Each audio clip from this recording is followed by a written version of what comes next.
Praise the lord. ఈరోజు మీకోసం జవం గల దేవుని మాట. దానియేలు గ్రంథము 9వ అధ్యాయము 19వ వచనం. ప్రభువా ఆలకింపుము, ప్రభువా క్షమించుము, ప్రభువా ఆలస్యము చేయక చెవియొగ్గి నా మనవి చిత్తగించుము. ఈ మాటల గురించి మనం ఆలోచన చేద్దాం. అనుదినము కూడా విశ్వాసులముగా, దేవుని పిల్లలముగా మనకు ప్రార్థన చేసేటటువంటి అలవాటు ఉంటుంది. అయితే చాలాసార్లు మనం మన ప్రార్థనను అలవాటుగానో, ఒక క్రమముగానో, లేకపోతే ఒక ఆచారముగానో చేసేటటువంటి పరిస్థితుల్లోకి జారిపోతూ ఉంటాం. అయితే దానియేలు గ్రంథము 9వ అధ్యాయము 19వ వచనంలో దానియేలు ఒక అవగాహనతోనూ, ఒక స్పృహతోనూ ఆయన దేవునికి ప్రార్థన చేస్తున్నటువంటి విధానాన్ని మనం చూస్తూ ఉన్నాం. ఏంటంటే దానియేలు దేవునికి ప్రార్థన చేస్తున్నప్పుడు దానియేలు దేవుణ్ణి పిలిచినటువంటి విధానం, సంబోధించినటువంటి విధానం ఇక్కడ మనం చూస్తూ ఉన్నాం.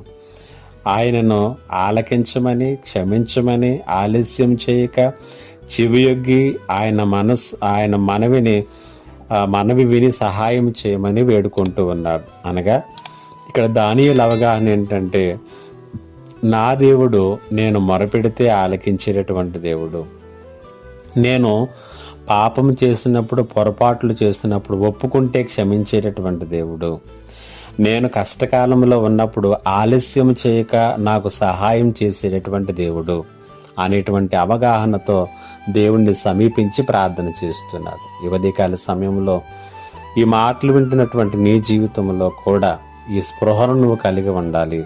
నువ్వు ప్రార్థన చేస్తున్నప్పుడు ఆ ప్రార్థన ఎక్కడికో వెళ్ళిపోతుందని కాదు, కానీ నేరుగా దేవుని చెవిని చేరుతుందని విశ్వాసంతో ప్రార్థన చేయి.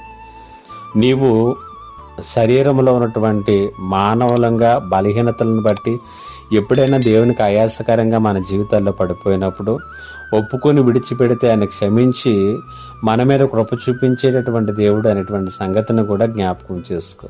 నువ్వు కష్టంలో ఉన్నప్పుడు, ఇబ్బందుల్లో ఉన్నప్పుడు ఆలస్యం చేయక తన చేయి చాపి నీకు సహాయం చేసేటటువంటి దేవుడు అనేటువంటిది కూడా నువ్వు జ్ఞాపకం చేసుకో. ఈ ఉదయకాల సమయంలో ఈ మాటలు వింటున్నటువంటి నీ జీవితంలో కూడా ఆయన నీ జీవితానికి ఎలా ఉన్నాడో నీకు తెలియజేస్తున్నాడు. నీ ప్రార్థన ఆలకించేవాడు, నిన్ను క్షమించేవాడు, ఆలస్యం చేయక నీకు సహాయం చేసేటటువంటి దేవుణ్ణి నీవు కలిగి ఉన్నావు. అలాంటి గొప్ప దేవునికి ఎల్లప్పుడూ కూడా నీవు విశ్వాసంతో ప్రార్థన చేయి. ప్రభావవంతమైనటువంటి ప్రార్థనలతో దేవుని సన్నిధిని సమీపించు. పరిశుద్ధాత్మ దేవుడు అట్టి కృపను మీకు అనుగ్రహించునుగాక. ఆమేన్. ప్రార్థన. మా దేవ నీకు వందనాలు. ఈ మాటల చేత ప్రతి ఒక్కరి ప్రార్థనా జీవితాలను బలపరచమని యేసయ్య నామములో అడిగి వేడుకొనుచున్నాను తండ్రి. ఆమేన్.